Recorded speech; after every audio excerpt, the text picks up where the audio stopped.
Kufu, what's going on? He placed us in a trap, Kufu said vexatiously. The young warriors aim to move, but their movements are slogged, as if they walked through sap. Their alignments are disrupted by the distortion. I can't even see them, Sheen exasperated. Neither can I. I can't even trace their Neonkem effectively. I think they're using a trap that works with the effects of the constellations, Kufu said in agony. A few of the warriors from the setters rose from the dirt. They stood glaring over Kufu and Sheen. The warriors beat and bruised the boys with consecutive barrages to the face and body. The young warriors' reactions were delayed due to the trap affecting their speed and senses. The two laid brutally injured, rotten like their planet. It will get a lot worse, the bearded man said. His henchman walked closer to the two young warriors, unaffected by the trap. Just tell me where the Triad sages grow the food, that's all I want to know. Kufu stood valiantly, grimacing and facing his foes. He had an alignment line underneath his feet and had a line to the Vulpec constellation. The trap still slowed his movements, but thanks to the speed of the fox, he could move close to normal speeds. He aligned to the Vulpec constellation while under a trap that infiltrates his Neonkem veins. Kufu used physical combat, hand-to-hand mixed martial arts techniques, to fight off the setters before him, but the trap overwhelmed his body and caused him to overheat. He fell to his knees debilitated. His enemies jumped on the advantage and kicked him in the face back towards his buddy Sheen, who was on one knee immobilized by the attack. Kufu, is that you? Sheen asked. The trap is getting stronger. Who the hell is this guy? Kufu ruminated while he calculated a plan. Kufu tried to stand, but it was to no avail. His body was losing energy and the effects of the trap had become astounding. It is no use. This trap isn't like normal ones. The trap is absorbent. If you stay within its barrier, it naturally attaches to your Neonkem, forcing you to absorb more of its penalties. The more Neonkem you use, the more you absorb. The more you use the Astels, the more you absorb the trap's effects. There is no escape for you, kid. Kufu stood roughly to his feet. He bled profusely from his lip and eyebrow, while Sheen was pressurized to the ground by the trap. Now tell me what I want to know. I'd never submit to someone who lacks faith in the Panta Asteles. How can you even consider yourself a warrior? Kid, you have balls talking to me that way. I guess it is my fault for not introducing myself. I'm Isan, the chief of the setters. Nice to meet you. Kufu's eyes widen, and his body stiffens. Isan, he ruminated. I've heard of him. They say he is one of the few to travel through duality and come back alive. A formidable enemy who tried to manipulate Vaint during the start of the wild tech era. He's killed 2 chiefs too. This guy, he's bad news. From your expression I can see I'm still highly spoken of. A rush of Osars is swiftly perceived by Kufu. A shiver courses around his body, but from the sensation he can determine that it's a masked energy, a foreign energy. Whose mask was that? Good thing I recognized it. Wait, Sheen, he still doesn't... Kufu turned his head towards Sheen, who was now possessed and unconscious. His body jumped toward the sky and posed. Scales of the Ammon croc, a crocodile-like creature, began to trap Sheen. Isan then brewed a Neonkem blast from the palm of his hands and aimed at Sheen. Do you want your friend to die, kid? Kufu does not answer. He leered at Isan. Isan's army, the setters, all powered blast and aimed at Sheen. They fired at the unconscious teen while Kufu watched in despair. When the smoke and debris from the Neonkem blasts evaporated, Sheen and Kufu levitated on plates of rock outside the barrier. Above the barrier were 8 hovering rocks made from Kufu's magnetite element. Using the chemical link, he dispersed his energy among the rocks and transmuted to their location, avoiding the blasts and saving Sheen. Isan gazed in the sky, disappointed to see the two escaped from his trap. This kid, he has techniques of his own, I see. To use a chemical link in such a manner is unheard of. How did he do it? It's almost like he can teleport. Kufu used a floating rock to gracefully escort him and Sheen back to the ground. Sheen was still inactive. Isan had to do this. That Osar mask was his, and he used it to invade Sheen.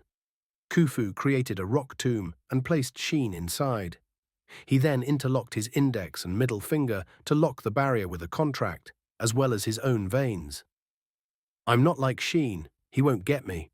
The young warrior, who had an ibis and fox stitched into the corner of his vest, turned toward the crusaders who attacked him and his friend. I guess I'll say it again, you've got some nerve, kid. Kufu walked toward his enemy. As he walked, magnetite morphed onto him. His skin glistened and lost a shade of saturation. The edges of a mountain forbade his pause. You aren't even going to try and run. You're outnumbered, Isan said. Just because you can teleport and evade my Osar mask doesn't mean you can win this fight. I could leave, but you won't let me, and I don't want to worry about you tracing my link. I can fight anyways. Plus, if I stop you, I'll be able to help the cults finally unite, Kufu said as he glared at Isan. Kufu formed the diamond with his two hands, index finger and thumb, over his heart. Unite the cults. I liked you for a second, but you're naive. How about this? Because what can I say? You seem intelligent. I forgive everything, and you give me the food. Because we're obviously hungry, and you learn what the Estelles can really do from me. And before you answer, this is a once-in-a-lifetime. The three hues of green sequentially fell to the feet of Kufu's body, and within the instance of sound, he appeared in front of Isan. Using a magnetite pebble, he scattered near him. He swung a right hook with the strength of a tsunami at the setter's chief's face. Isan effortlessly blocked the punch with a newly generated reptilian tail. He strangled Kufu's body immediately after and confined the young warrior. The setters shot a barrage of Neonkem blasts at Kufu, but they all repelled back towards the users. Multiple of the setters were taken out, though a lot still stood. Kufu teleported before Isan's could spit ballistic water seeds through his skull. Kufu and Isan stood a meter away from one another. Kufu was fully engulfed in magnetite, and Isan gained the characteristics of the Amut croc. Isan impetuously used a tail that had recently grown on his body to attack Kufu. He struck Kufu with his tail, forcing the young warrior to use the magnetic force from his body to repel the attack. He used his forearms to protect his body, but alarmingly, the attack broke through his defense, sent him meters through the dirt. He broke through my repellent, Kufu said as he picked himself up. Luckily, I'm using my magnetite armor. Kufu stared at Isan, who was now covered in scales, possessed reptilian eyes, carried claws, grew a tail, and could stand and attack on all fours. It seems like his element is classified under fauna, having the characteristics of the Amon croc, but his attacks seem to be more than that, Kufu ruminated. Kufu released 3 flaming boulders toward Isan and the setters. They scattered quickly. Some evaded his attacks, while others became victims. His boulders caused a terror of fire and left 3-meter craters in the ground. Those who succumbed to the attack were unable to continue, and the fire that spread helped with dwindling the setters' forces. However, Isan evaded the attacks with ease and rushed Kufu in a blur. He battled him with the combo of a tail to the stomach, 2 sequential claw blows to the face, and an alligator roll that launched him into the sky. Isan rolled to the ground in possessions of Kufu's body, when suddenly the young warrior's body seared, igniting into flames, forcing Isan to release.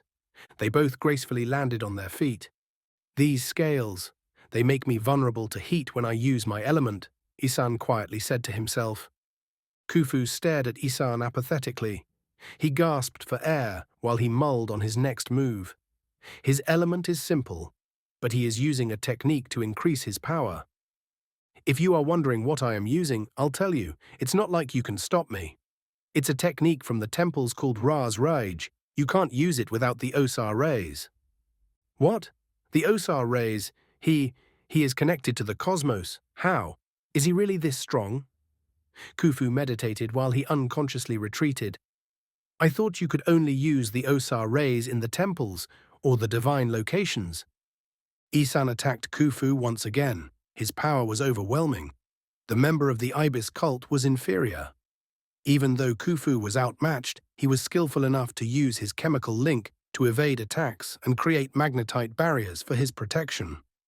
Through the exchanges with Isan, the Osar rays from his ability was slowly wearing on Kufu, causing his armor to crack and his magnetite to weaken. He began to use his fire element from the Osars, which kept Isan far because of the heat. Fire conquered the savannah while the setters watched their chief fight. They were detoured by a barrier created by Kufu that repelled the Neonkem of anyone who transpired into its hold. Kufu was exhausted and battered, while it seemed that Isan was warming up. A humid environment procured, and a swamp became tangible. Fog and flora distorted Kufu's senses, and he could no longer find Isan. Damn it, I can't use the Lupus constellation. It's not like I'd be able to anyway. I'm already using the Vulpec. If only Sheen was awake, that's his tribe. Damn, where could he be? Kufu levitated on a rock, waiting for Isan to reveal himself, when suddenly out of the fog Isan appeared. He wrapped Kufu with his tail, using a death grip, crushing his organs and bones. He vanquished the heat that forayed from his body, using humidity, and started causing Ibis Warrior's body to scale. He held a claw at his neck and spoke, "Now, boy, tell me where the Triad sages are if you wish to live." Instantaneously, a bright, blinding light caressed over the battlefield. Everyone became blinded, and razors rose from the ground, killing half the setters instantly. The humidity and swamp vanished. Kufu linked back to Sheen's chest. He hunched over lethargic and analyzed the scene. What the hell just happened? Who could have just killed them so fast? Kufu analyzed the blades and remembered the bright light. No. Don't tell me. He turned toward Isan, and he saw the backs of two men that stood in front of the chief of the setters. One had on a green mink coat and the other a pink mink coat. "I've got to get out of here." Kufu began to snap when suddenly he felt a hand on his shoulder. He looked behind him, and above him he saw Pyra glaring down at him with a vacuous yet insidious black mask. "Don't leave just yet. It seems you're from the Ibis cult. Did he extinguish my link? How? Pyra, why are you worried about that kid? Isan is right here.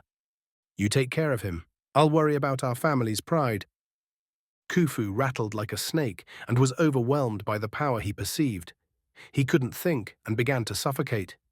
He watched uncooperatively as the grasp of Pyra incarcerated him. "Isan, I've been looking everywhere for you," Sin said. "Well, aren't I lucky? To what do I owe the pleasure?"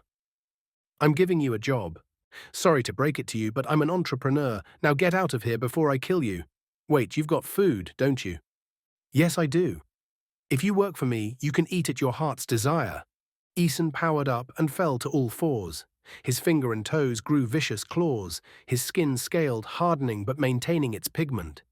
His tail regenerated with edgy fish bones that could slice bells of hay. He had yellow eyes, reptilian pupils, and jaws and gums akin to a predator.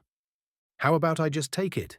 You Panther Astels are all cursed and need to die. If I stop you, then the drought is over, right?" "I don't know.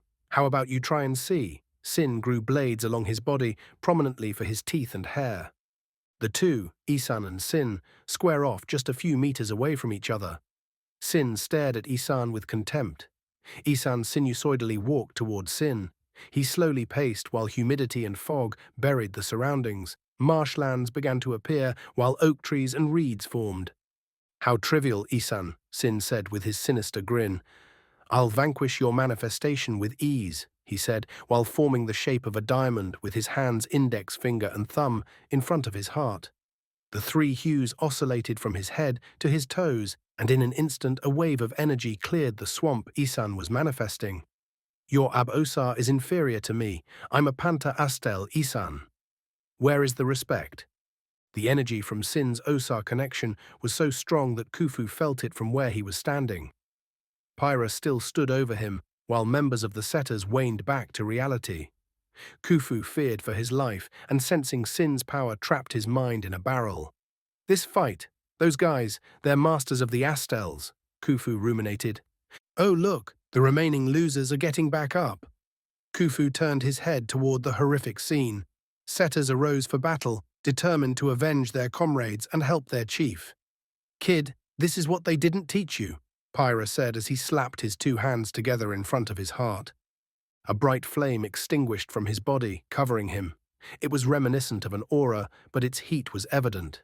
In one instance, he trapped Kufu in a sphere of flames and ran to the center of the setters. He was almost faster than light, leaving a trail that forever burdened him. He slapped the ground. "Trail Laqueum," he said. His white flames instantly appeared onto everyone within his trail's reach, all the setters, and lived on their head.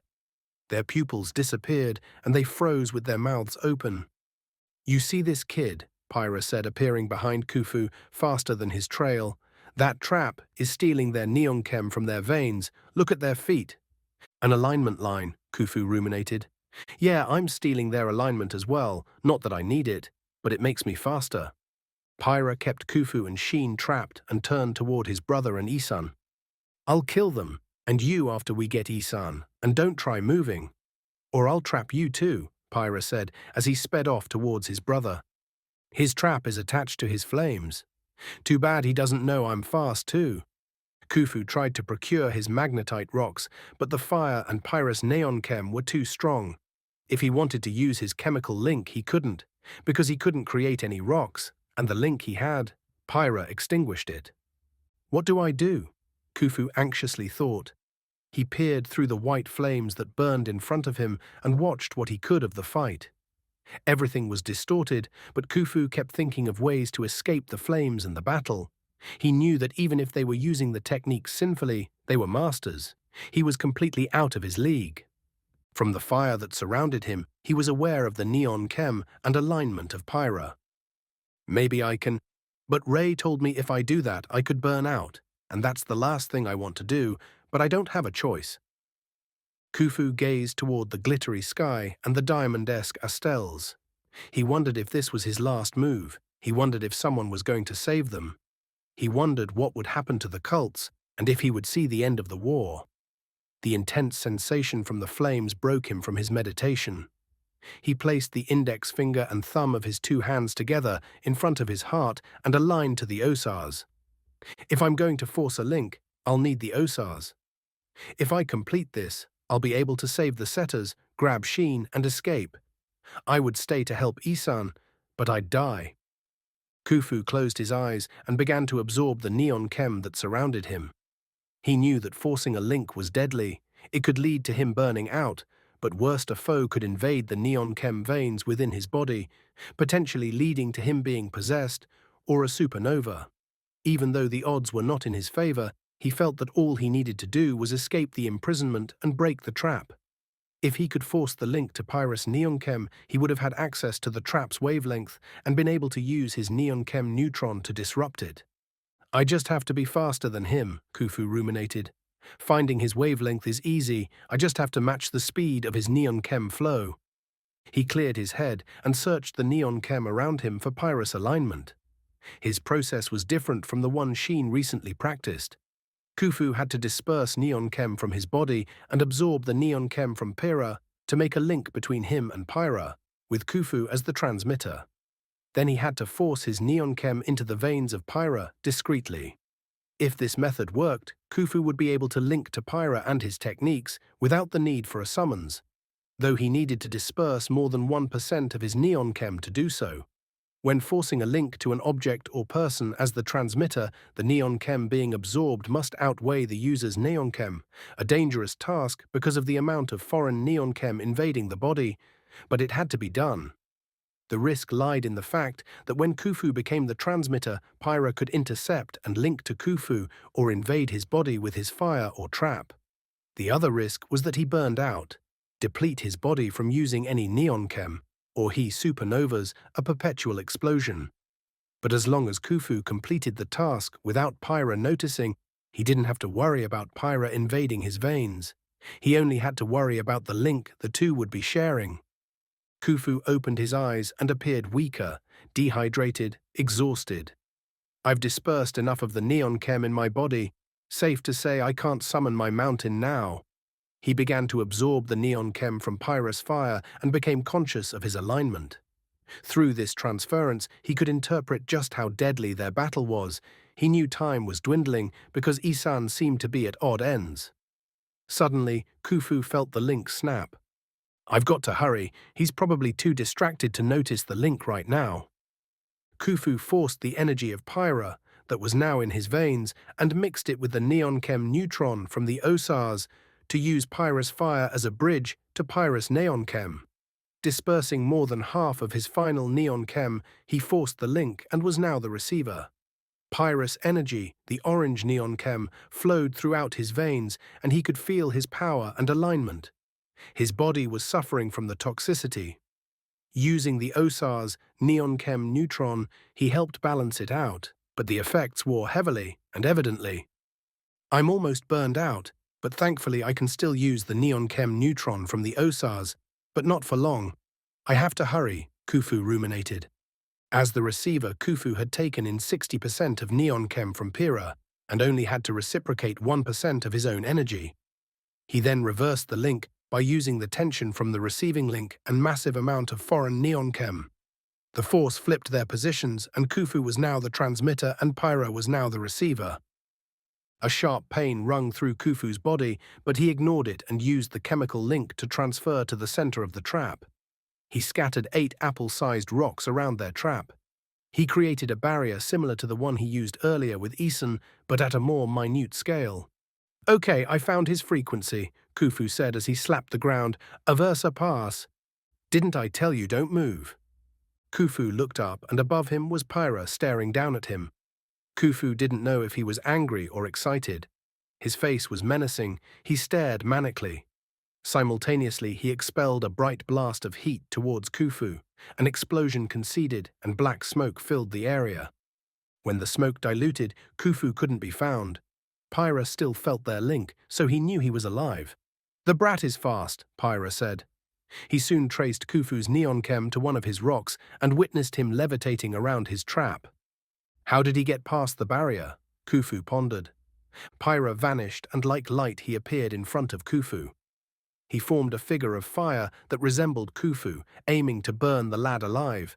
However, Kufu vanished before the figure could outline him. Pyrrha shouted a heinous roar. How dare you, he shouted as he turned to Kufu. He vanished and briskly appeared in front of Kufu, faster than a second. I'm the second fastest man in the world, you can't escape me, Pyrrha said, punching at Kufu with an obliterating fist powered by his white fire element. Kufu vanished and Pyrrha missed. Damn, how can I save the setters, he thought. Quit fooling around, kid. Just let me kill you already. Try it, Kufu said, beat up. He huffed and puffed with blood streaks, cuts and bruises parading his face and body. He could barely use his element, and the OSARs were the only thing allowing him not to waste his Neonkem. Pyrrha vanished from where he hovered, and like air appeared in front of Kufu. Kufu vanished, and like speech appeared before his apple-sized rock. The cat and mouse went on for 15 seconds. While their game of tag ensued, Sin was finishing Isan. However, Pyrrha was completely focused on defeating Kufu. This kid, he thinks he's faster than me and my brother. For the pride of my family, I'll show him he's not. Pyrrha ruminated while his body swarmed with white fire. He grew small wings on his ankles and larger ones on his back. He just escapes toward the rocks. He's about to burn out, but he isn't slowing down. That doesn't matter though. We're linked. I'll just attack, watch him evade, and link to the next rock. I'll kill him for sure. Pyrrha, with the speed of Hermes, chased after Kufu. Kufu apathetically stared at the vague pinkish-white trail left behind by his enemy. He snapped, and suddenly the two met in the middle of Pyrrha's trajectory. Pyrrha's eyes widened with anguish. What? But how? Before Pyrrha could move, Kufu slapped Pyrrha's heart with his palm and broke the trap to free the setters. He escaped back to Sheen and idly fell to one knee.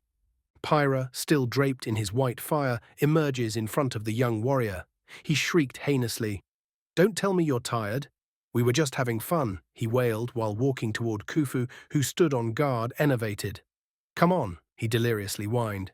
You can't be out of juice. I've still got to show you who the fastest is, he said as fire brewed from his body erratically. Suddenly, a yellow light gleamed, and quicker than Pyrrha, Sin appeared holding Isan. Isan was unconscious and badly beaten. His clothes were ripped, and his body had reverted back to his human form. The rope that incarcerated him was made of the fibers from the feathered tree leaves, a natural kryptonite to the Astels. Are you having a hard time with this kid, brother? No, I was just about to kill him for insulting us. Blasts from the setters are randomly shot towards Sin and Pyrrha, but before they reach them, they dissolve. Sin turned toward the group of warriors. I thought they were trapped away. Oh, well, let me. Before Sin knew it, a circle of fire surrounded him, his brother and Kufu. Sin turned back towards Kufu, who had activated the red flames. "Why are you protecting them? They're the worst type of cult," Sin asked. "Forget it, brother. There is no getting through to him. Just let me kill." "Pyra, let him speak. Just because someone misused the Estelles doesn't make them bad. It's once they've been taught properly when we can judge." Sin obnoxiously laughed. "Are you serious?" Kufu aloofly gaped at Sin. "Did the sages teach you that crap?" "Newsflash, kid, they're all misusing the stars. The Panta Estelles are the closest thing to the shaman we have, and look at me.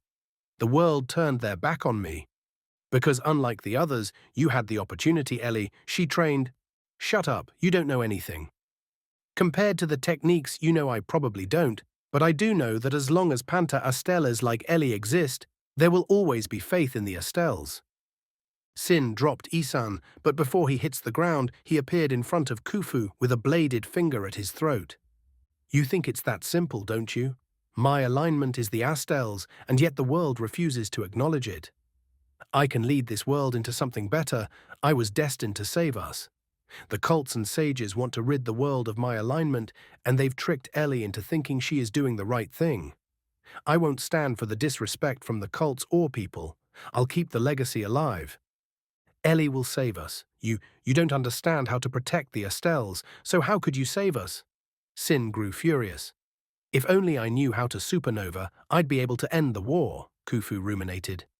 "If she died today, Ellie's a legend. You're just a loser. Shut up and die." Silver blades rose from the ground. They launched at Kufu but suddenly stopped. Sin began to speak, but Kufu couldn't hear him. From their reactions, he could infer Sin and Pyra couldn't hear either. Sin pressed his finger blade toward Kufu's neck while silence rinsed the area. Everything was mute, the wind was silent, the setters were silent, Kufu's fire was silent, and so were Sin or Pyra. Not a noise could be perceived. Sin anxiously tried to slit Kufu's throat, but as Sin reached his hand back to beset Kufu, but froze. He tugged but remained confined. Two silhouettes appeared outside of Kufu's firewall. A sanguine pitch of metal rattled like beads. It was the only sound permitted as the fire became provocative. The figures walked gallantly. It was Ellie and Falcon. Ellie walked to Sin and caressed his face. She grabbed a dagger from her utility belt and aimed to stab him in the heart. Sin disappeared with Pyra.